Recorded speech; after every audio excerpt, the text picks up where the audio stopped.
Welcome to Season 3 of the Craft Beer Connoisseurs Podcast. I'm Chris. If you're new to the podcast, we're three friends and a producer who like to showcase craft breweries and their beers. Also, we like to end every episode with a short conversation on a variety of different topics. If you're not new to the podcast, well, you know what to expect. The three connoisseurs haven't changed, and the producers are always a wild card. Whether you're new or returning, please feel free to listen to all of our previous content. And remember, follow us on Instagram at Craft Beer Cons, send us a friend request on Untapped, or subscribe on YouTube at Craft Beer Connoisseurs. Also, drop a comment, like, and subscribe on Apple Podcasts, Google Podcasts, Spotify, or wherever you listen to your podcasts. Now for today's episode. Welcome to the Craft Beer Connoisseurs. I'm Chris. I'm Brett. And I'm Tyler, and along with us today is producer Finn. Which is almost fitting. When you think about it? I thought it was finning. Oh, no, right off the hoop, eh? Because we're near the end of the year. Yeah, for those who are bilingual or at least know some French. We're almost Finn. Yeah, we. So, and today's episode, we're going to be reviewing the Exchange Brewery out of Niagara-on-the-Lake. Yeah, we are. And we're going to be having two beers. Yes, we are. As we do, right? So the first is a hazy IPA called Pamplemoose on the loose. And the second beer is a gluten-free Saison. Maybe, there you go, that French tie-in again. That's what I was thinking. I was thinking, as I was reading, I was like, oh, this is going to tie in beautifully. But I also appreciate the name of Pamplemoose on the loose and being an IPA, and then we just automatically transition to a gluten-free Saison. Yeah. Well, Saison's also French. Yeah, there you go. Yeah, but it's just gluten-free Saison. Yeah, gluten-free is not. Sans gluten. Yeah. There you go. All right, and then to end the episode, we're going to discuss some of the drinks that we enjoy when we aren't drinking craft beer.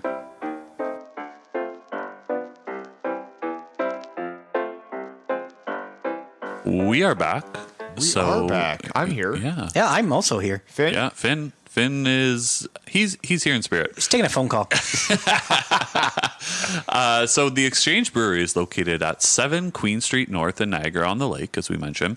So it's right in the downtown core and the Heritage District of Niagara-on-the-Lake. So the building has brick on the front, and the brewery used to be in a telephone exchange. So that's what the building used to be. So hence the name Exchange. It all comes together. There you go. People are thinking. Like a fine wine. Yeah. So after a bunch of delays, of course, including zoning and construction issues, the brewery itself finally opened its doors back in January of 2016. So we're only, a week and a half away from their 7-year anniversary. Mm-hmm. Yeah. There you go. And nobody got my fine wine joke because the brewery's in Niagara, the wine region. Anyway. I thought you were trying to tie it in with the thematic conversation at the end, but I wasn't going to touch it. No, if you listened to the last episode, I don't drink wine. I know. That's why I was confused. I was like, did you forget that you don't like wine? Did not forget, trust me. I'm well aware I do not like wine. So Exchange was founded and still owned today by Robin Ridsick. I might be pronouncing that name wrong, so if I am, I apologize. So she was an avid homebrewer and a lover of hoppy IPAs. I mean, I'm a big fan of hoppy IPAs. Who's not? Right? Yeah. She was a former management consultant, and she decided to bring two of her passions together, beer and the community, being Niagara-on-the-Lake. With opening the brewery, she brought in Sam Maxbauer, who is still the head brewer today. Sam's originally from Michigan and worked for Northern United Beer Co., but has settled in Niagara, where he's able to take more advantage of the fresh ingredients from the local farmers. Yeah, nice. Right? Because apparently the farming industry is way better in Niagara-on-the-Lake than it is in Michigan. Yeah. I don't have any research on that. I'm just going to say it is. Based on that, we'll say yes. Very anecdotal, and Farmer Fife back at it again. You're welcome. All right, so there's two associate brewers that also help with getting the product out the door. So it seems like they are well-staffed. Yeah. Which is nice. Which is a good thing to have, yeah. And we're going to kind of get into more where you can kind of find all their products later on, as we typically do. So Mike Lyons, who actually graduated from the Niagara Brewmaster program, which we see quite frequently now. Mm-hmm. Yeah, and close to where he went to school. It's Exchange. True. Yeah. Yep. Good job, Chris. Thanks for tying that one in together. Yeah. Well and Matt Meager, who used to work at different Toronto brewery pubs, including the Louis Siffer and the Bar Hop Brew Co. So there's some experience there. It seems like they're bringing some good talent, and as Chris eloquently said that some of their talent is rather local. Pretty local. At least to where they went to school. Yeah. I don't know where Mike grew up. I believe south of London, actually, if I remember correctly. Oh, really? Yeah. Didn't exactly say where. Hopefully it's not St. Thomas. Yeah, it probably is. I was not surprised if you came in and told us his exact address. Like you did in season, basically, what was that, Yeah. 1, where I lived? Yeah. Yeah. And he still lives at the same location. Just everybody Double down. Go ahead and listen back to that episode if you It's missed the it. only way we get listeners to go back to episodes. We won't tell you which one. Yeah, exactly. Because we don't remember. So the brewery itself is it's actually 2 stories. It's a very, very modern feel with taps available on both levels. So that's nice. Mm-hmm. If you venture upstairs, you say, I want another beer. It's right there for you. So the first level is more like your bar style with the bottle shop area beside it. So you can get your to-goes. Makes sense for people, just stepping in for that. And then you can make your way up the steps to the second floor. You walk by the brew house. So you can take a little glance at that as you walk up the stairs. And then the second level is more of like your sit down tables, exploring all the beers that Exchange has to offer. Like I mentioned, go get another beer if you're done, Or a flight. Even. or another flight. How yeah. many beers? You had one beer on the lower floor. By the time you got to the second one, you needed another. So There you go. Yes. And then if you have too many, you might fall down the steps at the end. Who knows? Oh, we don't like that. no, not good. No. So has anyone been to the brewery? This is a very specific description that we've put here. So people might be saying, oh, they must have been there before. I have not. I also have not. Niagara-on-the-Lake is one of those trips I'd want to do. I just haven't done it yet. Yeah. I've Finn's hit been. Yeah. Yeah, Finn's saying Finn's been. Finn's been? Finn's been. Finn has been. Well, my wife has actually been to the brewery. I believe she picked up some stuff for you, didn't she? She absolutely did. So if you remember when we did the Silversmith episode, I don't know, that was a few months ago. They're also just outside of Niagara-on-the-Lake, actually. So when she was at Niagara-on-the-Lake, she went to Exchange and Picked all up Silversmith. beers. No, just me. Yeah. Yeah, same story with Silversmith. I'm sorry. Yeah. It seems to be a theme I'm getting is that every single time that you or your wife goes to places to get beers, there's none of it in it for I'm going to be us. honest. I'll forego the Christmas card if I can. Hold on a second. I think I'm better at getting. are. You're things definitely for better you than your guys wife. than I her. do agree with that. Wow. There's a blanket statement. Well, I am her For getting favorite. me beers. Yeah, there you go. No. Sorry, I should have finished the sentence there. I am her favorite connoisseur. So I hope so. Kind of a surprise to me, really. So the major focus of Exchange is on utilizing the high-quality ingredients, yeah. including local Niagara fruits, with a selection of American styles, along with some sour and funky kind of Belgian-style beers as well, as which they kind of specialize in. Which we'll see today with the Pamplemoose on the loose and the Saison. You're definitely getting Belgian two beer. funky styles of beers, that's for Yeah. sure. I think so. The 10 BBL brew house features 5 large fermenters and 8 serving vessels running straight to the draft lines. The cellar houses 2 German-made Hungarian oak foeders and 50 French oak wine barrels from a local winery in Jordan, which is just near Niagara-on-the-Lake.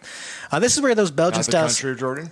No, Shift not the there? country of Jordan. Good to know. That's a bit of a Point trek. of clarification. 20-minute drive or a 20-hour flight, you decide. This is where those Belgian styles spend their time maturing and giving them those unique flavors that we've seen in some of their beers. And speaking of how many beers they've made, Tyler. Yeah, I thought you were going to say, speaking of maturing. and then, Tyler. And then you're going to roll into a story about how you spent some time in a French oak wine barrel. Nope. No.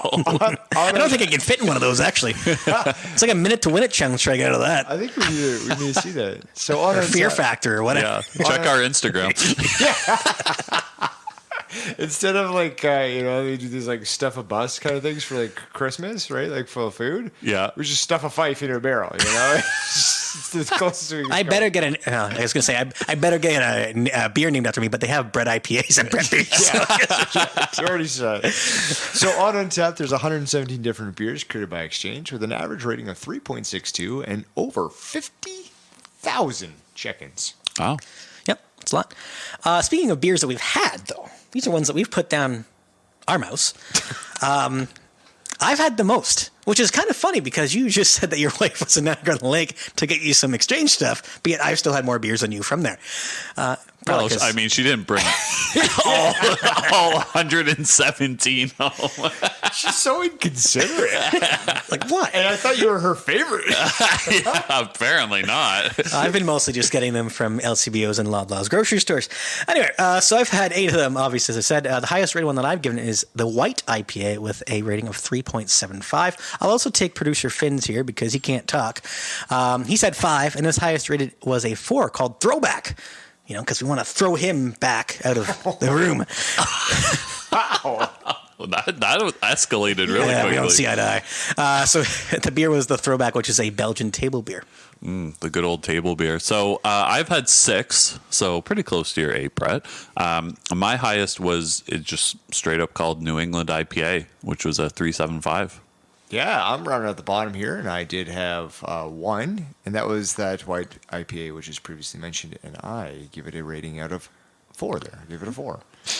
There you go. So go ahead. I was going to say, maybe Chris should take this one, because we did a little bit of talking there, Yeah, right? I think so. Chris, share a little you do on that this. one. You got this. Yeah, so Exchange has won quite a few awards. Not any for the last little while, but they've won quite a few. So we mentioned that table beer. Won gold at the 2019 Canadian Brewing Awards.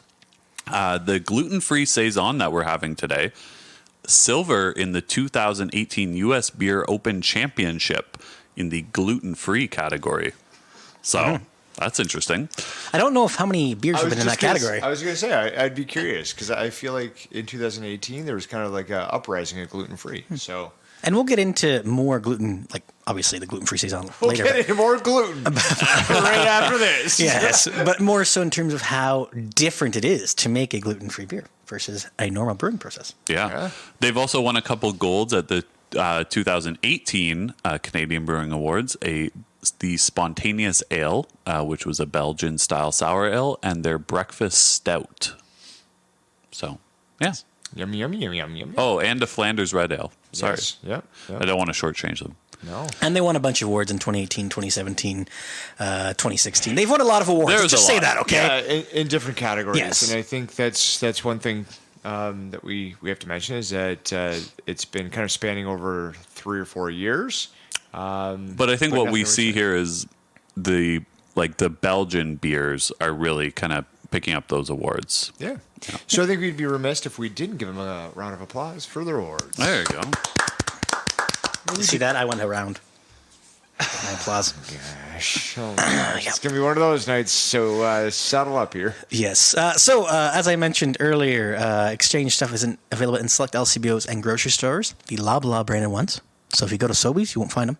Are you sure about that? Well, it was on their website, so yes. I'm sure okay. about it. Yeah. So you can find certain ones like the White IPA, it's the Super Saison, and the Devil to Pay, which is a whiskey sour farmhouse ale. I'm actually interested to see where I can grab that one. Yeah. Because that is something that might be up my wife's alley. Yeah, Because she's a big fan of whiskey sours, and that'll tie into later. Anyway, delivery-wise. Why? This is about you. And without But I Brett, enjoy a lot. he's nothing without his okay. I wife. enjoy whiskey sour now and then. Anyway, Okay. Delivery. So delivery. Yeah, so we've got some free delivery. Toronto, Mississauga, Oakville, minimum of $20 order. The NOTL's Niagara-on-the-Lake, by the way. Yes, yeah, no, for sure. Obviously, they're going to be doing free within their general area. Yeah. So it's nice. It's kind of an interesting area when you actually look at it on a map, right? Because you got Niagara-on-the-Lake, you have Toronto, you have Mississauga, you have Oakville. It's a very kind of localized area. The Golden Horseshoe. Very much so. Got her. There is free shipping over $100 throughout the rest of Ontario, both through alternate carriers and small batch distribution. The hours of the brewery, Monday to Thursday, 12 to 8, Friday, 11 to 10:30, Saturday, 11 to 9, and Sunday, 11 to 8. Oh, I love a brewery that's open 7 days a week. Right? Well, And you can go there any day you want. Absolutely. As always, we're going to link to their information on our social media so you can grab a hold of their stuff. All right, let's get on to the first one.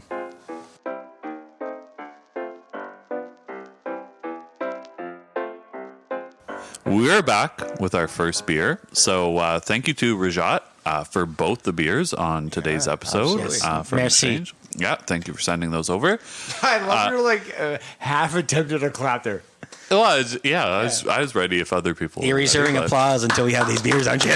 There you go. So the first beer we're having today is called Pamplemoose on the Loose. Quality name, 5 out of 5 on the name for sure.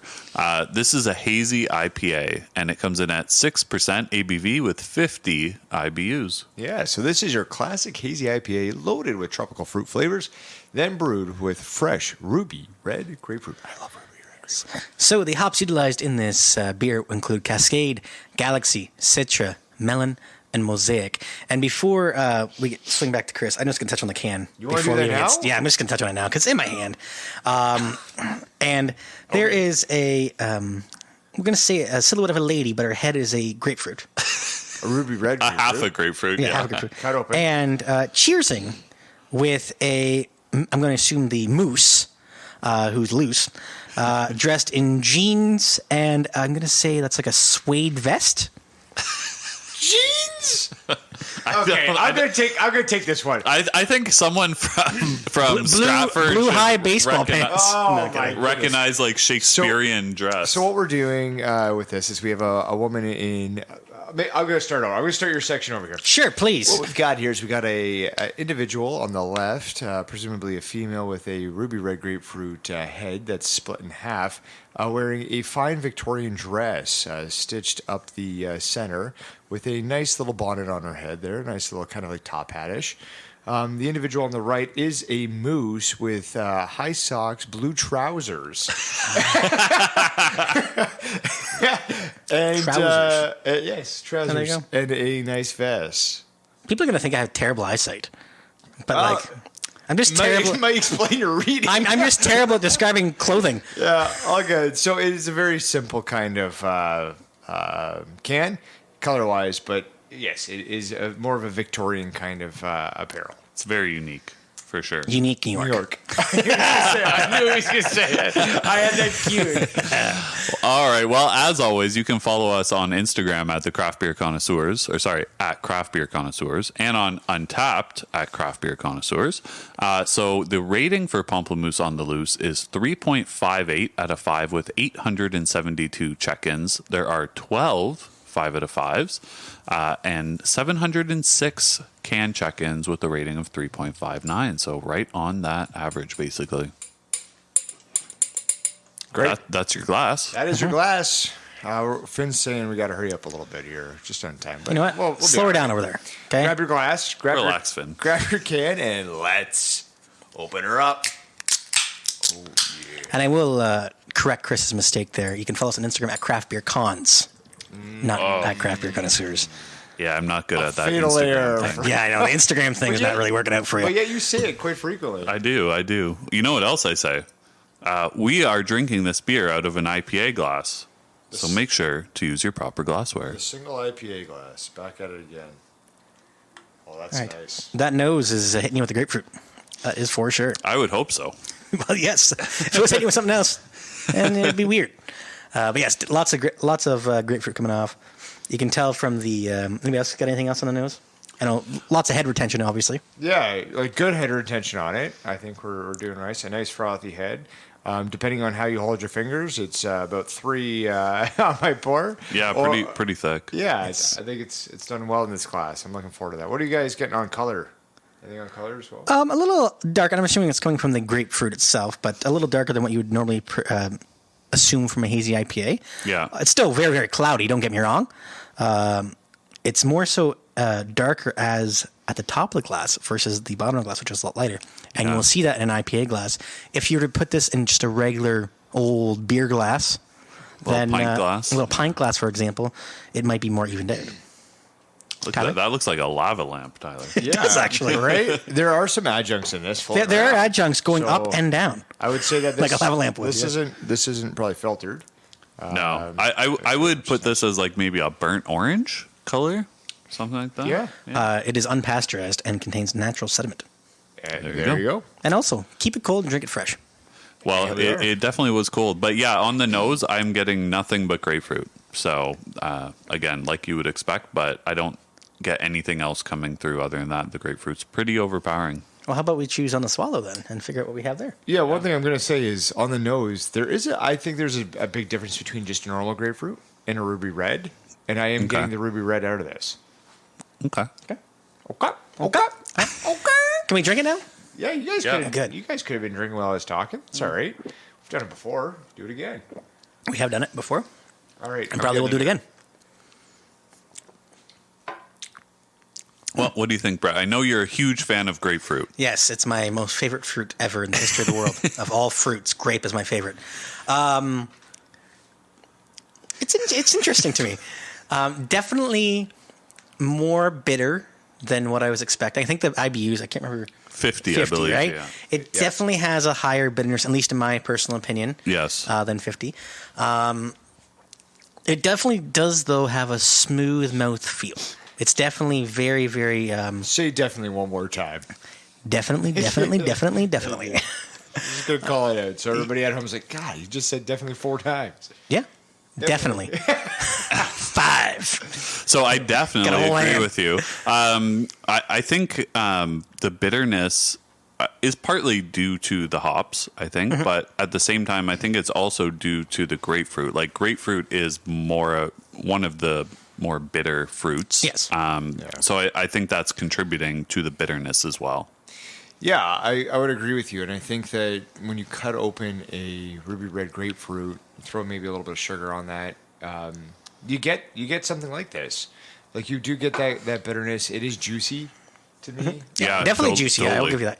and I feel like it kind of has that aftertaste of the grapefruit as well. Like it sticks. Like I don't know if you guys kind of get like the finish isn't like just smooth and fires out. It kind of lingers around, and it kind of gives you a little bit of a different mouthfeel. Like it sticks around, and that might be kind of complementary of the natural sediment too, right? Yep. Because you're gonna have maybe some of that linger around, and definitely stick to the side. I wish, not that we only have these 2 beers, but if I would have had their regular hazy IPA first and then had this one, how much that grapefruit would have affected.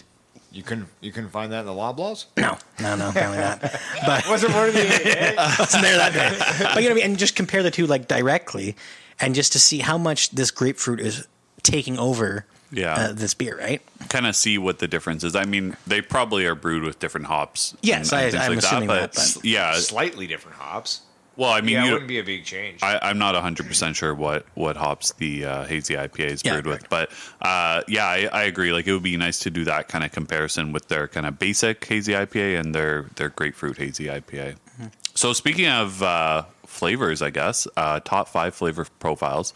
Number 1, again, not a flavor, but hazy.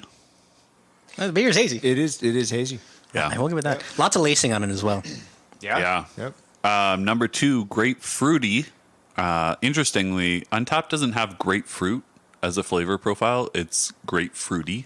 So Gotta love that extra Y. They just don't believe in it yet. You know, Yeah. has it come to fruition? I would say yes. This is a number 1 for me. Number 1 for me too. Number 3 is hoppy. It's in the top 5, but it's not 3. I think it's 5 for me. I would, and I'll let you do the next one, and then I'll justify it. Yeah, and number 4 is bitter. That would be my number 2. And Yeah, so me too. I'd bring grapefruity up to 1, bitter number 2, and then I'd actually throw one that's not in here.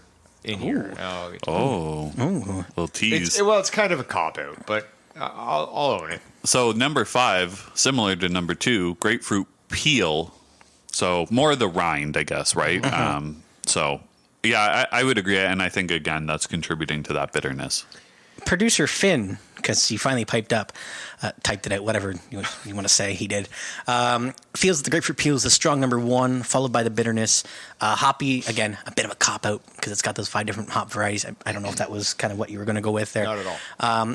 To him, the mosaic hops are dominating more that bitter taste alongside the grapefruit peel. He was hoping for more of a tropical citra that would come through, but I guess Finn's not getting that.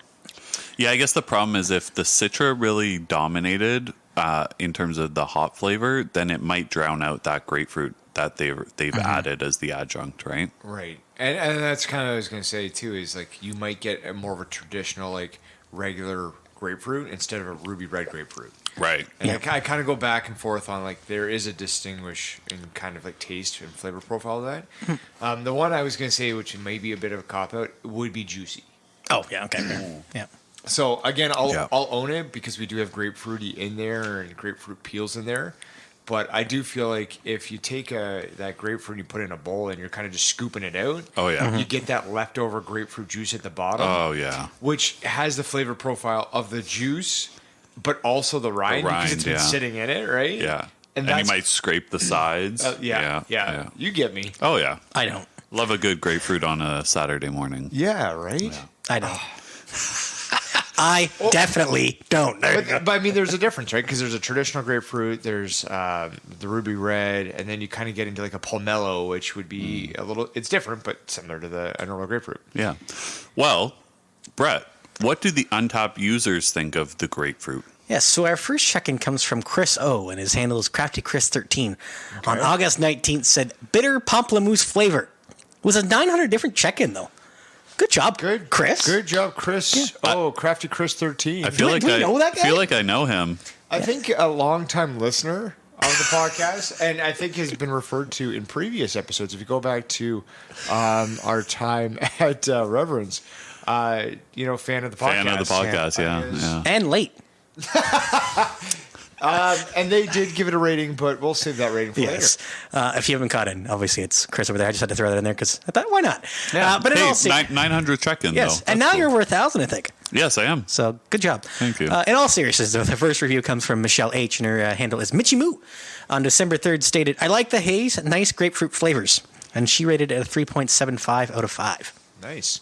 The second one is from Russ L. Little Russ is the handle on November 30th. Ripe citrus on the nose.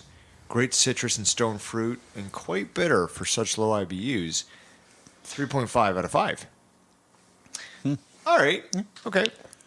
The stone fruit's kind of throwing me off on that one. But Yeah, I don't. Yeah, I don't know. Get that. Maybe he's just saying stone fruit is grapefruit, but I don't think that's right. But it's not. Don't see a stone in there. Yeah. All right. Let me get this going here. I'm going to start us off. Shouldn't Finn be doing that?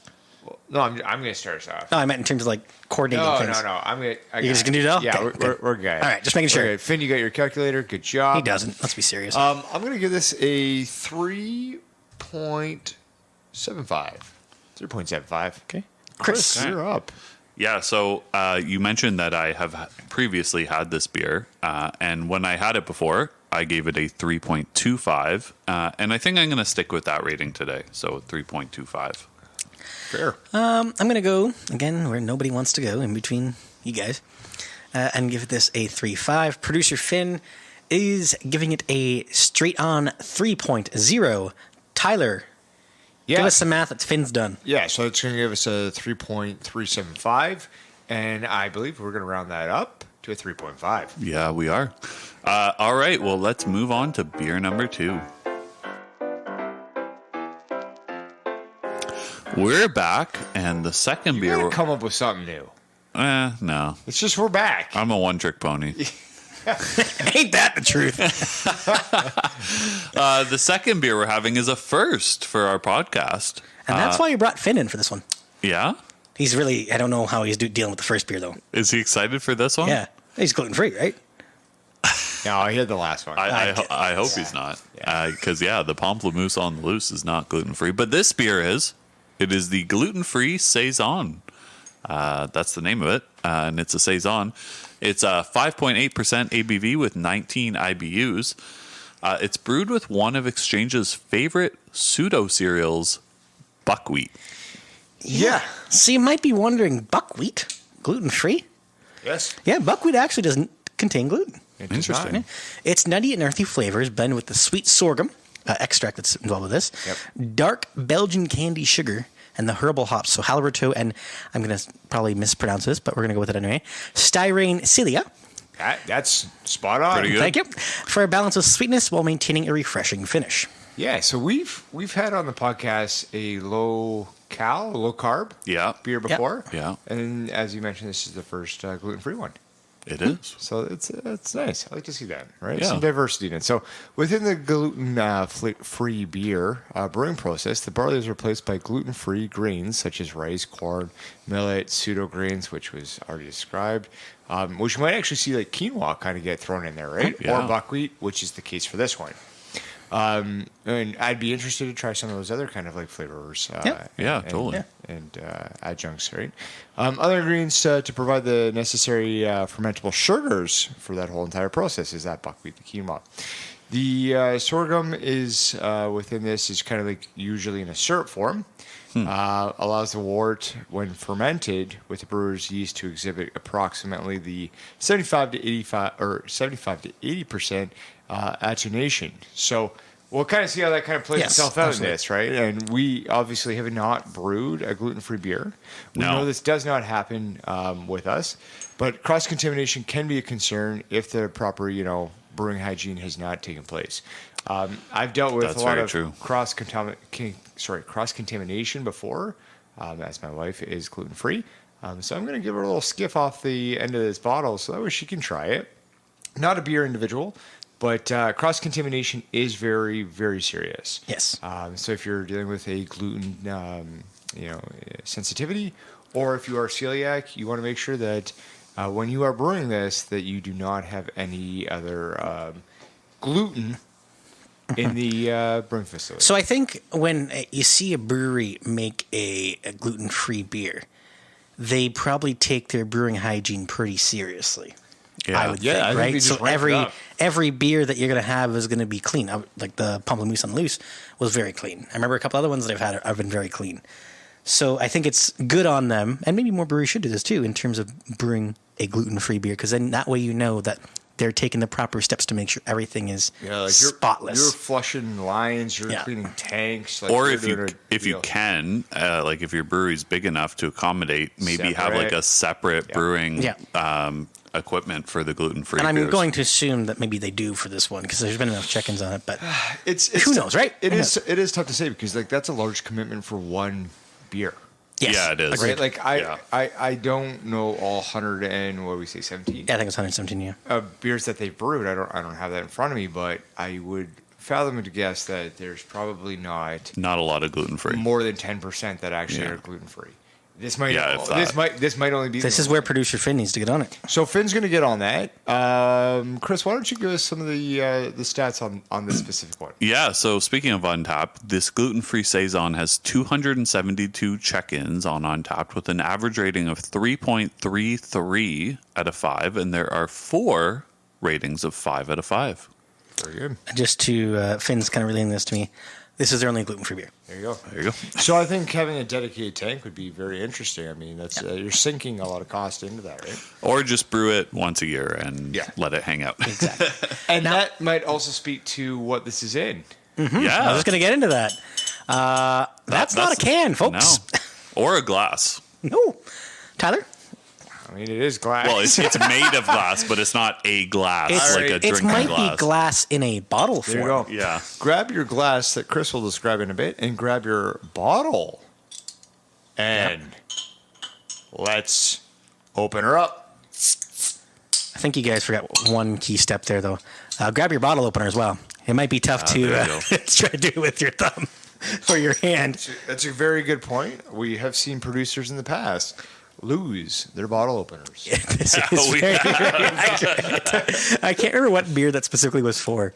It was early on. But God, it was I funny. think that was People's Pint. It Oh, could've yes, been- because I think it was one of those ones that we had to have a producer remotely. Yes. Yeah, well, yes, we were remote. all actually. I think we were all remote because it we was all in the middle remote of the. because we kind of had to buy some time. It was in the because- middle of that whole Forsaken thing known as a lockdown. Yeah. I believe. Well, speaking of glass, we are drinking this out of a tulip glass because it is a Saison, so make sure to use your proper glassware. Very good. Now, Brett, we're going to give you a second chance here at Love with Tila Tequila, which could come up later on. And I don't think I want a chance with Tila Tequila. Team conversation. Do you want to talk about the bottle first? Well, it's a lot more simpler than the first can, that's for sure. Well, we'll see how you do on this. The bottle shape, though, is definitely unique with a kind of a smaller top, and it gets wider as it goes to the bottom. It's a very, very long neck. Yes, long neck for sure. And then just a simple label around the bottom, saying gluten-free and giving you the information on the beer with, the buckwheat and the sorghum syrup or extract and everything else in between.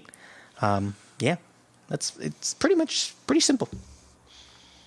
But you see this from a few of the Exchange products. It's not just this specific one that's in a bottle like this.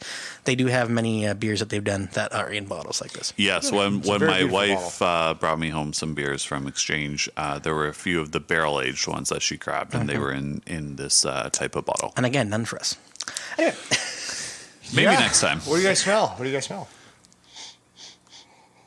I don't smell gluten. You know what? I'm going to have you over.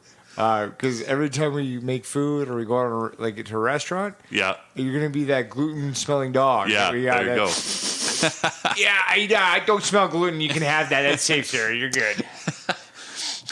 No, in all seriousness, it's kind of like oftentimes you'll get this with the Saisons, like dark fruit scent, like a plum almost kind of thing. Yeah, I was thinking plum, but I'm also there's something else. I'm thinking like a currant. Yeah, Like black currant, perhaps. Yeah.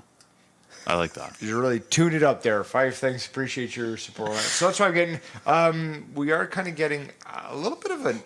I don't want it's not amberish, more like a caramelly-ish Yeah. kind of. I would say like a caramel amber. Yeah. Right? Yeah, For sure. I like that. Not bad. There's not much to describe to this. The head retention doesn't stick around. Which I'm going to assume is probably most gluten-free beers doesn't have a lot of head retention. Yeah. Sure. I think just due to the brewing process. I mean, out of all the Gluten-free beers you've had? yeah. Yeah. So far, I think you're 1 for 1. Yeah, I think this I think is so. a first, not only for the podcast, but for myself at least. I think it's probably a first for all of us. But strong on the nose, eh? It is strong. Like, And you would it's expect that from a Saison. Yeah, I was going to say it's a powerful nose forward kind of beer. Yeah. Well, let's see what it tastes like. Yeah, let's get into All that, right, shouldn't we? you guys get into it. Interested to see what we kind of get out of it. Again, first. Okay, I'm going to take a sip. You guys going to talk? Brett, you don't seem to be enjoying it. That's okay. So it's very, it has a lot of flavor, but it kind of, disappears really quickly. Lots of sweetness I'm getting, and almost, I don't even know what the fruit is, but I'm getting a fruit. It almost tastes like a re-fermented apple. Yeah, apple. Apple. Yeah, that's pretty good because I was going to say it was going to be more of like a Chardonnay grape, or like the fermented kind of apple. It sits somewhere in between the two. It tastes like a cider. Yeah, I was going to say it kind of tastes like apple cider. Yeah. That's a good call. But, more carbonated than a cider. I'm actually very surprised at the carbonation. I didn't think it was. I almost thought it was going to be more like a cask where it doesn't have a whole lot of carbonation involved with it. This is a weird carbonation, though. Yes. You know what I mean? It's weird how it sits in your mouth a bit. Mm-hmm. Because it does kind of come bubble forward. Yeah. What are you guys looking at? Well, Finn is saying to look at the bottom of your bottle. So it says when it was bottled. So this was bottled August 25th, 2022. But it says you can age it up to 1.5 years. So it would be interesting, Finn saying, and I agree, to maybe do that aging. Have one now then age it and see what. We're screwed now because we don't. Yeah. Well, hey Finn, next time get your glasses on a little. Look earlier. at that before we open the bottles. Come on, They're Finn. gonna split one of them and then aged it. Oh, Finn. This guy. Finn. Yeah, I see where you're going with the apple cider aspect of it, right? And maybe the Chardonnay grape is a little bit too far off, but I do feel like it's somewhere in there. There's a candied-ish to me aspect of this, and maybe that goes back to the currant as well. Yeah, not super I wouldn't really picture this as a Saison if you told me like a traditional Saison. Yeah, like if I had a blind tasting, I wouldn't even think that this is a Saison, to be honest. Yeah. No, I agree with you there. I'm going to move into the top 5 flavor profiles because we are running out of time. Number 1 is light. No.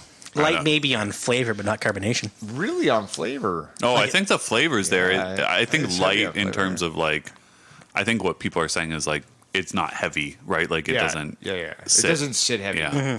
Number 2, sweet. Yeah, Definitely it is sweet. Yeah. Sorry, taking a sip. Yeah. 3, honey. I thought you guys would go into a little bit more. I apologize. No. 3, honey. A little bit, I guess, with the sweetness, but I'm like, it's not popping out to me. No, I'm going to agree with Chris on that one. You can see it's there, but just nothing that's extraordinary when it comes to honey. Here's the thing: is as soon as I saw that, I started to think, is this almost pushing mead territory? Oh yes, you know. Honestly, I haven't had enough meads to really say. There is another thing that we probably should get into some meads. And I've had a couple. Yep. Yeah. And I'm starting to almost push my. Now, obviously, the mead itself would be a process. It'd be done differently. Yeah. But in flavor, Right. I can kind of see that now. Yeah. Yeah, and I've drank more ciders than meads, and that's maybe why the cider is kind of, both alcoholic and non-alcoholic. Could almost be a hybrid between a mead and a cider. Yeah. It's kind of border on I that, think right? I need you to drink more. We've got 4 is apple. Yeah. Yes, definitely. I think that's probably my number 1, to be And honest. 5 is brilliant. Brilliant. Yeah. Oh, okay. I've never seen that one before in Untapped. That's funny. I don't know that it's brilliant.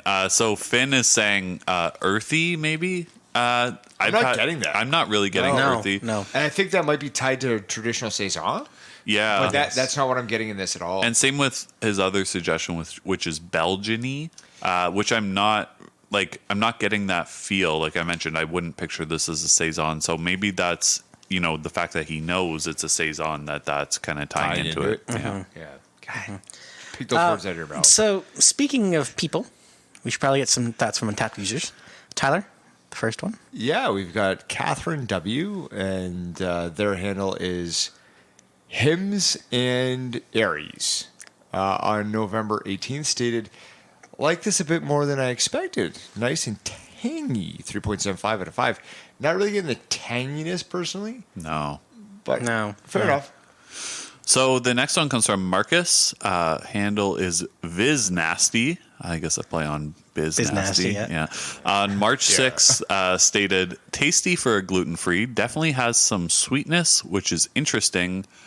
Yum. And Marcus gave it a 4 out of 5.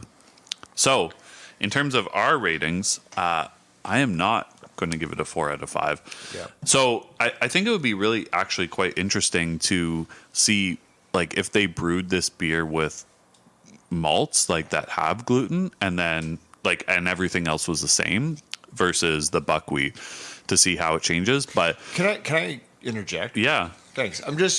I'm curious. Do you know what buckwheat tastes like outside of this? no, I'm not trying to put you on the spot because I can't picture buckwheat. no, I don't. But I'm just saying, like, if they brewed it like a traditional beer. No, right? I know. I'm just, Yeah. I'm just kind of like thinking here, like what that buckwheat would actually taste like. I guess my point is, I'm going to give this a 2.5 out of 5, and my point is, I wonder if it was brewed in a more traditional style, would that like a traditional beer, would that go higher, or would it kind of stay the same? And the brewing process is what's kind of giving me that 2.5. No, I think it's totally fair. I was just very curious, and this was kind of like a side point, and I probably should have brought it up earlier. It was like the buckwheat aspect of like, do we know what that actually tastes like independently, right? Yeah. So, I'm going to be a little unique here, and I'm going to give it 2 ratings, and then we're going to just put it in the middle for my actual rating. In terms, if I was rating it as a beer itself, I would give it a 2. However, with it being a gluten-free and the style, and for people who have a gluten intolerance, I'd probably give it a 4 because I think they would probably enjoy this. So in the middle of that would be a 3, which is going to be my rating. All There right. you go. Does that make sense? I think you did a wonderful job explaining yourself. Thank you. First time for everything, folks. What about you, Tyler? Yeah, so again, just kind of like the flavor and trying to figure out it's not like a traditional Saison. And I've said this before, but to me is like it's got to fall well within what it actually kind of is, and that's how I kind of rate it, right? Yeah. I don't really see it as a traditional Saison or Belgian kind of style beer. I think it has a unique flavor profile to it. Kudos to you doing the gluten-free beer. I think that is taking a bit of a risk, and it's nice to kind of fill the market with something. And that's what you get with this beer. So I'm going to give it a 2.75, and producer Finn is going to give it a 3. Again, same sort of thing. Is it's not like the favorite style of Finn, but again, the gluten-free aspect I think is kind of pushing it up a bit, which is nice. Yeah. No, it's definitely a good idea for them to, get people in to their brewery who have a gluten intolerance or who choose not to eat gluten, right? So this gives us a overall score for this beer of 2.8125, which will round down to a 2.75. And that concludes the review of Exchange and the beers that were provided for today's episode. Up next, we're going to have a conversation about non-beer drinks that we enjoy.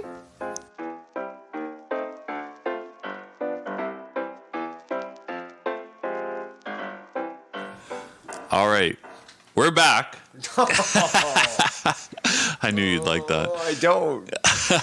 Well, given that we're featuring a brewery today, Exchange, obviously, that's in the heart of Ontario's wine country in Niagara-on-the-Lake, we wanted to talk about which drinks, whether alcoholic, non-alcoholic, whatever, that we enjoy when we aren't drinking craft beer. So maybe we'll just go kind of round table, if you will. I'll go first. Can I Yeah? can I just jump in? Yeah. I think it's important to say here that Finn has left the building. Yeah, Finn Didn't want to stick around for the theme did conversation. not want to participate. I don't know if it was something that you said, Brett, Probably. but Finn does not have anything to add. to I this know section. Finn does enjoy a cider every once in a while. but it doesn't matter. Finn didn't write it. Finn's not here. Finn And has put in very minimal effort for this. Finn will be back next When? week. Yeah, we have Next to do a week. producer special Next for week. Well, I him. hope there's actually something written up that he's done for us. Yeah. And It's that'll literally be it. just a snowman in a snowstorm is what that is. So I just thought we should probably do a little caveat before we go on, because people at home that might be like, but what'd Finn say? They don't care. No, I'm kidding. So you can just hear about the three of us. Yeah.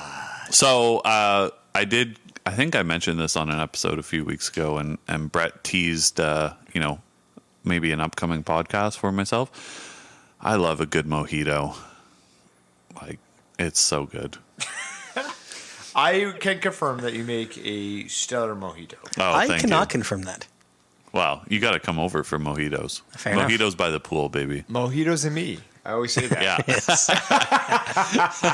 So Those are the two things you want by your pool, right? do we Is want to mojitos and Tyler. Do we want to kind of like go through a bunch of them, or do you want to like rotate through? Sure. I'll just throw out a bunch of stuff. Sure. So, Okay. mojitos, margaritas. I do love a good glass of wine, red or white. Doesn't matter. Don't discriminate. Good for Yeah, you. But absolutely. not rosé, eh? Yeah, I could do a rosé. Yeah, I can't argue with rosé. No? And non-alcoholic, I Chuckled. Okay. absolutely love water. So, Good glass of H2O. Now, do you like your water cold or lukewarm? cold, Okay. but no ice. Yeah, Fair. that's about it. Yeah, okay. Myself, I can't tell you the last time I actually had a drink, like an alcoholic drink that wasn't a beer. I thought you were going to say, I can't remember the last time I had anything to drink that wasn't a beer. That wasn't beer. Big fan of a Ryan Coke every now and then. Yeah, okay. I'll have that. Strawberry daiquiri. Daiquiris for the Right, boys. daiquiris for the boys, right? We did that. Yes. It was a ball thing for a long It time. was. Every time we'd go We out also to, had like, the pink Boston- panty dropper, whatever the heck that was. Anyway. Sorry? Yeah. We'll talk about that offline. Anyway, non-alcoholic, some Pop Shop cream soda, some Dad's root beer, some Orange Crush. Very like artisanal kind of like pops. Yeah. Oh, I'm drinking. I like my craft pops. Like it just transfers over. No PC Club soda for me. Craft root beer. And also, I definitely enjoy a lovely, good glass of milk. Oh, that is so gross. Well, not with the root beer. No, I know. No, glass of milk, it's disgusting. So what would you drink milk out of? No, I don't drink carton? milk. Jesus. I don't drink milk. I like milk. I usually also have it with a couple cookies. I'm like freaking Santa, for God's No, sakes. I am like literally disgusted by adults drinking milk. Like it's so gross. So you're lactose intolerant. No, Okay, good. it's not in terms of like your body freaks out, just your mind freaks out. Yeah. So here's the thing: is I said I like a good glass of milk. There's a good sketch out there on milk. Yeah. Oh, You yeah. should look it up. What kind of milk do you drink? We 1%, White? 2% skim. Homo? No. Skim, of course. 0% fat. Okay, is that of course? No, okay, now you're a psycho. Like, you might as well just literally like water down everything you've ever drank in your life. Yeah, okay, cool. I'm a 2% guy. Yeah, you there got to you go go. 2%, Yeah, but 2% or nothing. But don't drink it by itself. I like milk from time to time. Well, I I'm haven't- dumping cookies in it. Well, I'm drinking it, for God's I sakes. haven't had milk in a long time. I think. So what do you have your cereal with then? don't Well, have milk, water. but I don't drink it. I leave my milk in the bowl and I pour it down the sink. Cinnamon Toast Crunch, and then you have a little bit of milk and drink the cinnamon milk at the end? No, Delicious. that'll make me vomit. I think once Finn gets back, he can maybe go on our Instagram and do a poll whether people like to drink milk by the glass or don't. And I bet Tyler, you you're gonna most have to people back up don't. Finn if he doesn't do it. You're gonna have to do it. I'll be on it. Yeah, good. I do enjoy the odd glass of milk from time to time, but we just don't buy it in large enough quantities because I'm not drinking it. Yeah, I'm not drinking it every day. I'm just saying once in a while. Yeah. No, milk is a kid's drink. Can I go, guys? How about me? Yeah, go ahead. Jeez Louise. So I think a nice rum and Coke is good. Not like a Diet Coke or Coke Zero. Like it's got to be authentic Coke. Right. I did have a bit of a Coke problem growing up. You did. Coca-Cola problem. Coca-Cola problem. Yeah, good clarification. I was leaving it ambiguous for a reason. Where I used to have like 21, 22 cans of Coke in a week and such. Sorry? Yeah. Yeah, you remember when they used to serve in the 2-4s for cans of Coke? Yeah, that was That was a one week. week. Yeah, that was a week for him. I'll let you know right now. Like I had several tickets to Cans Wonderland on iCoke. Oh, I know you did. I'm also very happy that you've since kicked the habit. Yeah, and I there's have. been no mess on your vehicle. No, that Because your is last true. vehicle definitely was made a mess. Yeah, I left a Coke in there. It got really cold. It blew up all over the place. So that's kind of where I'm coming from there. I like trying different things, whether it's like mixed drinks or not. I do enjoy a good glass of wine from time to time, but I'm definitely not a wine connoisseur. But I enjoy a glass of white, rosé, and red. For non-alcoholic drinks, I try to stay a little bit more away from the pops.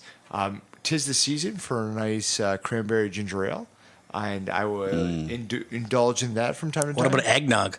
I hate eggnog. Thank Oh you. my god, that's worse than milk. Yeah, no, I agree. Eggnog sucks. Yeah, I'm not an eggnog guy at all. You said 'tis the seasons. I just figured I'd add that in there. But Anyway, I think go ahead. it's really cool being an adult in this aspect because It's good and bad, yeah. Yeah, no, but I used to all the time, like, I was always thirsty, and am always thirsty, I feel like. But, like, Water. now I don't drink water at all. Like, zero water know. intake. If I need something to, like, replenish, like, electrolytes or, like, get any kind of fluid in from baseball, it's straight to the, like, Gatorade G2s. But as an adult, like, you can buy your own beverages. So, like, we always, like, if I'm thirsty, I'm going and grabbing a 2-liter of like Fruitopia and I'm drinking that like an adult juice box. I'm not wrong for this. Are you making like a clown juice noise with the straw or what? No, I don't put a straw there. It's straight out of the carton because I know my wife's not drinking any of that. The one thing that I found as an adult though is apparently you get judged when you like milk. Yeah. Oh, man. Wow. All right. Well, we would love to hear your comments on milk and whether you would drink it or not. But other than that, we're going to jump to our farewells.